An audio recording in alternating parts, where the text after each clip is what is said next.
Good question. Obviously Susan Powell became missing, so as far as the specific details as to what exactly happened to her, there's no evidence to support what happened to her.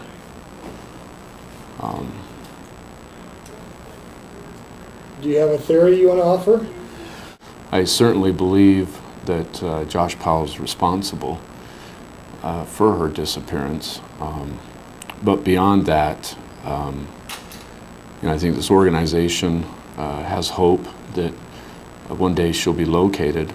And I know certainly Mr. Cox has a strong belief that one day she'll be located as well. Now, whether if she's alive or not, that's up for hope, I guess.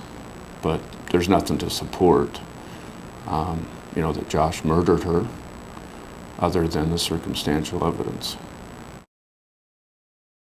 This isn't your typical ideal homicide scene. There was no obvious crime scene in that home. There was no obvious murder weapon, and obviously there's no body, there's no eyewitnesses, and clearly we didn't get a confession from Joshua.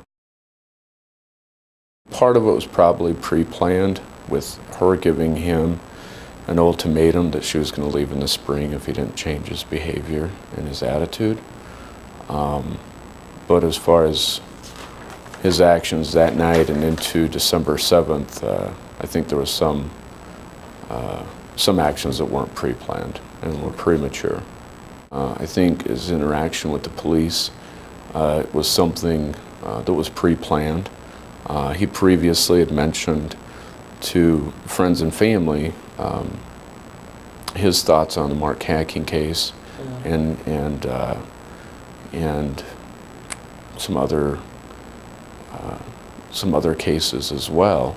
So I think there was some pre-planning there, where that if he was exposed to the police, how he would react, how he would answer.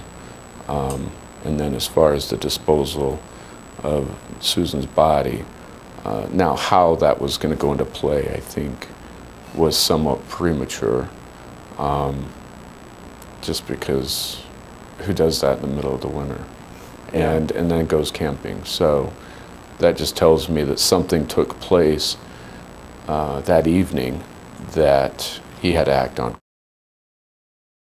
Looking at Steve Powell and seeing his infatuation with Susan and some of the crazy stuff that he had written about her and the property that he had of hers, I think it would be very easy for a defense attorney to look at that and go, Josh isn't responsible, he is.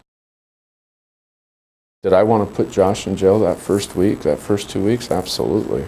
I mean, I think, I had to apologize to Mr. Cox at one point and say, I'm sorry. But I told him, I said, we're going to put this guy in jail. He's responsible. It was premature of me, because I was acting just based off of, what I had seen to that point, what I had learned to that point, and then going off of Josh's, lack of cooperation. And in the big scheme, you got to look at everything and go, okay, like I mentioned earlier, what's going to prosecute him, and what's going to cause us to lose this prosecution. I'm confident and comfortable that we would have charged him. We would have probably charged him definitely in 2012.